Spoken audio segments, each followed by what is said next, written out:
Vamos mergulhar na história do Titanic, um ícone do século XX.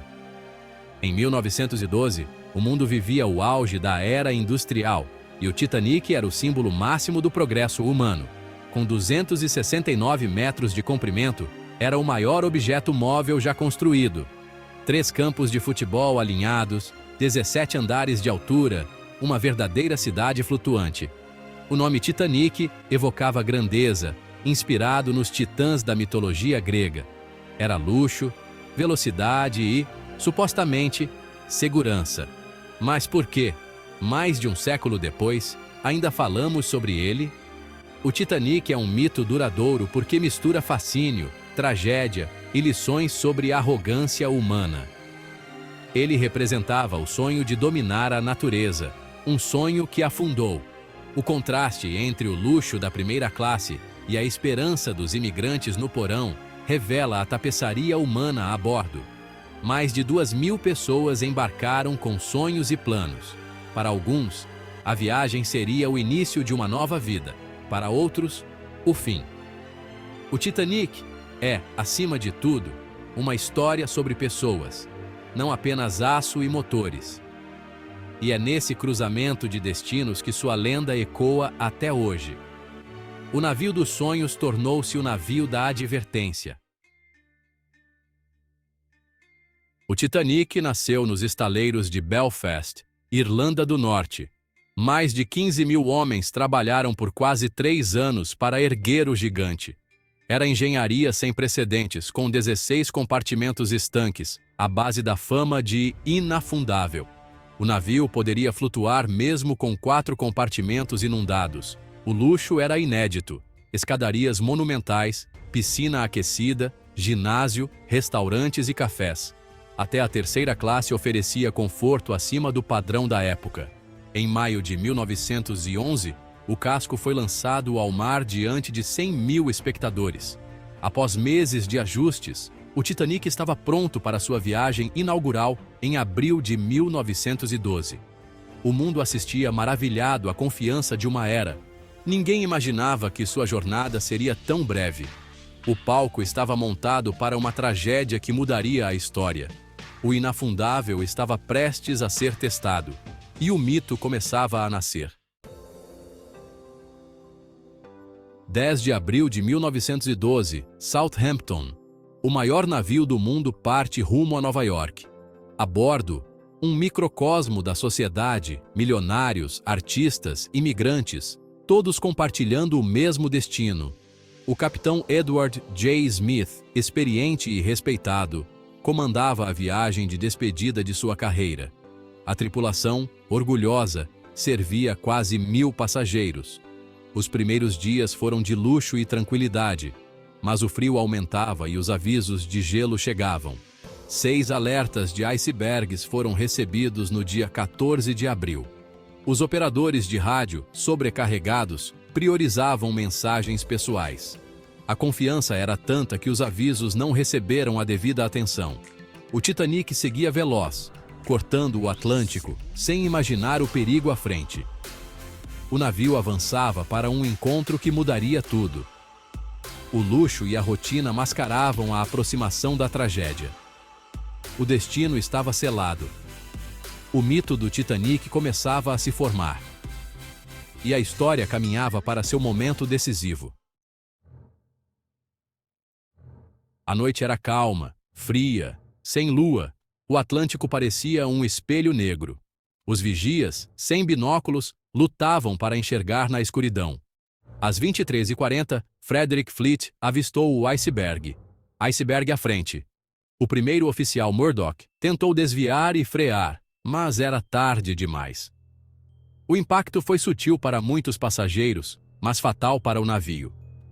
O iceberg abriu fendas no casco, danificando 6 compartimentos estanques. O projetista Thomas Andrews avaliou. O Titanic tinha no máximo 2 horas de vida. A água invadia rapidamente os convéses inferiores. O navio projetado para flutuar com 4 compartimentos inundados não resistiria a 6. A ordem foi dada: preparar os botes salva-vidas. O sonho se transformava em pesadelo. O inafundável estava condenado. O tempo corria contra todos a bordo. A tragédia era inevitável. A colisão foi rápida, mas suas causas se acumularam por dias. O Titanic navegava a quase velocidade máxima, buscando chegar antes do previsto. Isso reduziu drasticamente o tempo de reação ao iceberg. O iceberg, vindo da Groenlândia, estava mais ao sul do que o normal. Condições atmosféricas criaram uma calmaria mortal e dificultaram a visualização. O aço do casco, frágil no frio, trincou em vez de amassar. Rebites saltaram, abrindo caminho para a água. A decisão de tentar desviar expôs a lateral do navio ao impacto. Alguns especialistas acreditam que bater de frente teria sido menos fatal. Em segundos, o destino do Titanic foi selado. A tripulação tentou avaliar os danos, mas a água subia rápido demais. O navio inclinava-se para a proa. O inevitável se aproximava. A evacuação foi caótica. O Titanic tinha botes para pouco mais de 1.000 pessoas, insuficiente para todos. A tripulação não estava preparada para uma emergência dessa escala. A ordem mulheres e crianças primeiro foi aplicada de forma desigual. Muitos botes partiram com lugares vazios, enquanto centenas ficaram presos a bordo. O pânico crescia à medida que o navio afundava. A orquestra tocava para acalmar os ânimos, tornando-se símbolo de coragem. Às 2h05, o último bote foi lançado. Mais de 1.500 pessoas ainda estavam no navio. A proa submersa, a popa erguida, o Titanic partiu-se em dois. Às 2h20, o navio desapareceu sob as águas geladas. O silêncio tomou conta do Atlântico. O desastre estava consumado. O mundo nunca mais seria o mesmo. O Titanic era um mosaico de vidas. John Jacob Astor IV, um dos homens mais ricos do mundo, ajudou a esposa a embarcar e ficou para trás. Margaret Molly Brown, rejeitada pela elite, tornou-se símbolo de coragem ao desafiar ordens e tentar salvar mais pessoas. Famílias inteiras da terceira classe, como os Goodwin e os Sage, não sobreviveram, vítimas da localização de suas cabines e das barreiras sociais. A tripulação também mostrou heroísmo.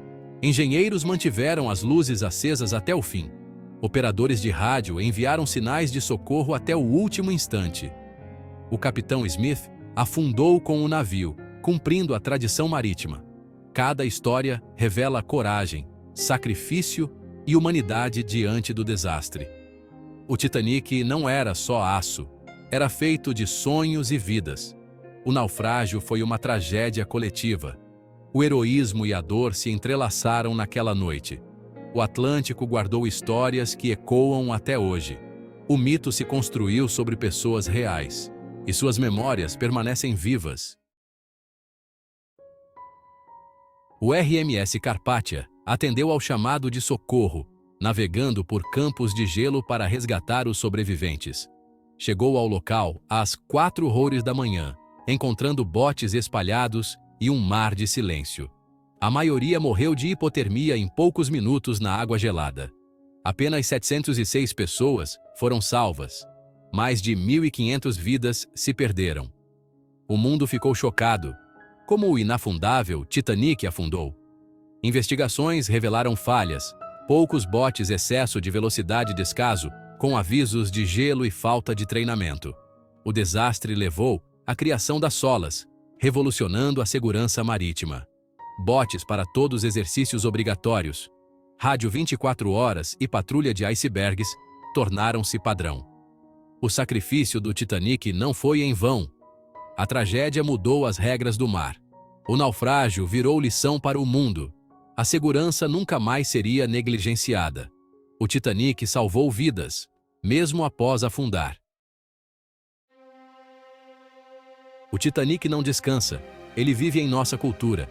Em 1985, os destroços foram encontrados por Robert Ballard, reacendendo o fascínio global.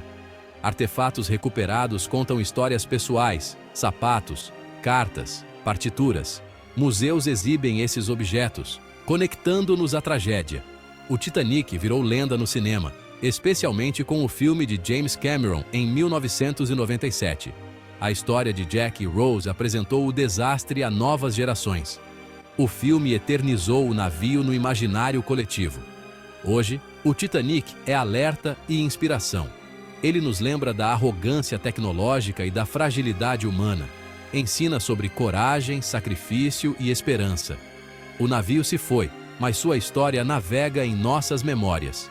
O Titanic é uma parábola moderna. Seu legado é eterno e continuará a nos fascinar para sempre.